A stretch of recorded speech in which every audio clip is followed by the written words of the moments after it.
Hello friends, welcome back to വിനീസ്ഡൈൻ. ഞാൻ ഇന്നിവിടെ തയ്യാറാക്കാൻ പോകുന്നത് ടേസ്റ്റി ആയിട്ടുള്ള ഒരു അയല ഫ്രൈ ആണ്. അതിനായിട്ട് മിക്സിയുടെ ചെറിയ ജാർ എടുത്തിട്ടുണ്ട്. അതിലേക്ക് ഒരു കഷ്ണം ഇഞ്ചി ചെറുതായി കട്ട് ചെയ്തതും 7 കഷ്ണം വെളുത്തുള്ളി ചെറുതായി കട്ട് ചെയ്തതും 4 ചുവന്നുള്ളി കട്ട് ചെയ്തതും ചേർത്ത് കൊടുക്കാം. ഇനി അതിലേക്ക് വേണ്ടത് ഒരു തണ്ട് കറിവേപ്പിലയാണ്. അതും നമുക്ക് ഇട്ട് കൊടുക്കാം. ഇനി അതിലേക്ക് 1 ടേബിൾ സ്പൂൺ മുഴുവൻ കുരുമുളക് ചേർത്ത് കൊടുത്തിട്ടുണ്ട്. അതില്ലാന്നുണ്ടെങ്കിൽ കുരുമുളക് പൊടി ചേർത്താലും മതി. 1/2 ടീസ്പൂൺ മഞ്ഞൾ പൊടി ചേർത്തു.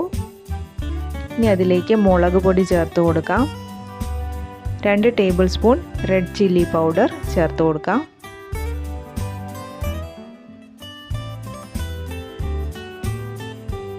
ഇനി ഒരു 1/2 ടീസ്പൂൺ മല്ലിപ്പൊടിയും കൂടി ചേർത്ത് കൊടുക്കാം. 1 ടീസ്പൂൺ ഉപ്പുപൊടി ചേർത്ത് കൊടുക്കാം.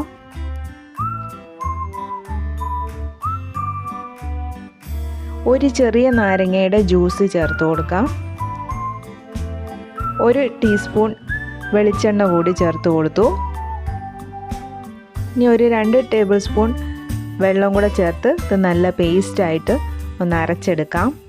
ഇപ്പോൾ ഞാൻ നന്നായിട്ട് അരച്ചെടുത്തിട്ടുണ്ട്. ഇനി ഇതൊരു ബൗളിലേക്ക് മാറ്റാം.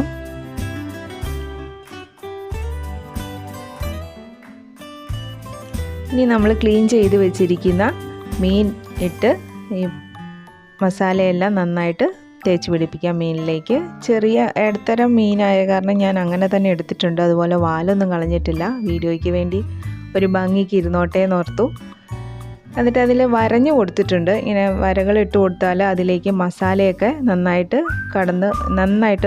മീനിലെല്ലാം ഉപ്പും എരിവും ഒക്കെ നന്നായിട്ട് പിടിക്കും. അതിന് വേണ്ടിയിട്ട് ഇങ്ങനെ വരഞ്ഞു കൊടുക്കുന്നത് നല്ലതാണ്. അപ്പോൾ അതിനി അതിലേക്ക് നന്നായിട്ട് മസാല എല്ലാം തേച്ച് പിടിപ്പിക്കാം. എല്ലാ മീനും ഇട്ട് കൊടുത്ത് ഓരോ മീനിലും നന്നായിട്ട് മസാല തേച്ച് പിടിപ്പിക്കാം. ഇങ്ങനെ മസാല തേച്ചിട്ട് ഒരു മണിക്കൂറെങ്കിലും നമ്മൾ ഇതിനെ ഒന്ന് റെസ്റ്റ് ചെയ്യാൻ വെക്കണം. എന്നാൽ അതിലേക്ക് നന്നായിട്ട് ഈ മസാലയൊക്കെ പിടിച്ചു വരുവുള്ളൂ. അപ്പം ഞാൻ മസാലയെല്ലാം നന്നായി തേച്ച് കൊടുത്തിട്ടുണ്ട്. ഇനി അതിനെ ഒരു മണിക്കൂർ നമുക്കൊന്ന് റെസ്റ്റ് വെക്കാം. ഒന്നിൽ കൂടുതൽ വെച്ചാലും കുഴപ്പമില്ല, അത്രയും നല്ലതാണ്. ഫ്രിഡ്ജിലേക്ക് മാറ്റണമെന്ന് മാത്രം. ഇനി അത് ഞാൻ എടുത്തിട്ടുണ്ട് 1 മണിക്കൂറിന് ശേഷം. അപ്പോൾ അതിലേക്ക് 1 ടേബിൾ സ്പൂൺ അരിപ്പൊടി ചേർത്ത് കൊടുത്തു. നന്നായിട്ട് മിക്സ് ചെയ്തെടുക്കാം. അപ്പോൾ അരിപ്പൊടി ചേർത്ത് കൊടുക്കുമ്പോൾ ഒരു ക്രിസ്പിനെസ് ഉണ്ടാവും നമ്മുടെ ഫിഷ് ഫ്രൈക്ക്. ഇനി ഒരു പാൻ അടുപ്പത്ത് വെച്ച് നന്നായി ചൂടായി വന്നപ്പോൾ അതിലേക്ക് വറുക്കാൻ ആവശ്യത്തിനുള്ള വെളിച്ചെണ്ണ ഒഴിച്ചു കൊടുത്തിട്ടുണ്ട്. ഇനി എണ്ണ നന്നായി ഒന്ന് ചൂടായി വരട്ടെ. എണ്ണ നന്നായി ചൂടായി വന്നിട്ടുണ്ട്. അതിലേക്ക് ഓരോ മീൻ ഇട്ട് കൊടുക്കാം.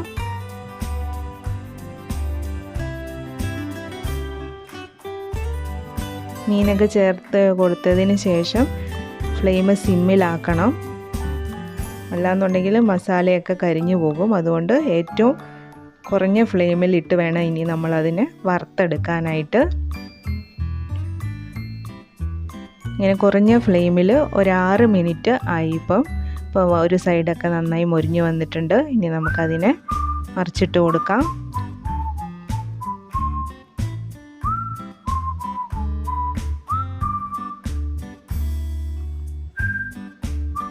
അരിപ്പൊടി ചേർത്ത് കൊടുത്തേക്കുന്ന കാരണം നല്ലൊരു ക്രിസ്പി ആയിരിക്കും. അതിൻ്റെ പുറം ഭാഗമൊക്കെ ഇതിനകത്ത് നല്ല സോഫ്റ്റും ആയിരിക്കും. ഇനി ഒരു സൈഡ് മറിച്ചിട്ടതിന് ശേഷം ഞാൻ അതിലേക്ക് ഒരു 4 ചുവന്നുള്ളി ചതച്ചതും 4 വെളുത്തുള്ളി കഷ്ണങ്ങൾ ചതച്ചതും ചേർത്ത് കൊടുക്കുകയാണ്. അത് ആ മീനിൻ്റെ ഇടയ്ക്കൂടെയൊക്കെ ഇട്ട് കൊടുത്താൽ അതിന് ആ എണ്ണയിൽ കിടന്ന് ഇനി അതൊന്ന് മൊരിയും കൂടെ ചെയ്യുമ്പം നമ്മുടെ മീന് നല്ലൊരു ഫ്ലേവർ ഉണ്ടാവും. അതുപോലെ തന്നെ 2 പച്ചമുളക് കട്ട് ചെയ്തതും കൂടെ ഇട്ട് കൊടുക്കുകയാണ്. അതുപോലെ കുറച്ച് കറിവേപ്പില, നല്ല ഫ്രഷ് കറിവേപ്പിലയും കൂടെ ചേർത്ത് കൊടുക്കുകയാണ്. അപ്പോൾ ഇതിൻ്റെയൊക്കെ ഫ്ലേവർ നമ്മുടെ മീൻ ഫ്രൈക്ക് ഉണ്ടാവും. ഇതായിപ്പം നന്നായി മൊരിഞ്ഞ് വന്നിട്ടുണ്ട് 2 ഭാഗവും. നമ്മുടെ ഫിഷ് ഫ്രൈ ഇവിടെ റെഡിയായി വന്നിരിക്കുകയാണ്. ഇനി അതിനെ എണ്ണയിൽ നിന്ന് മാറ്റാവുന്നതാണ്.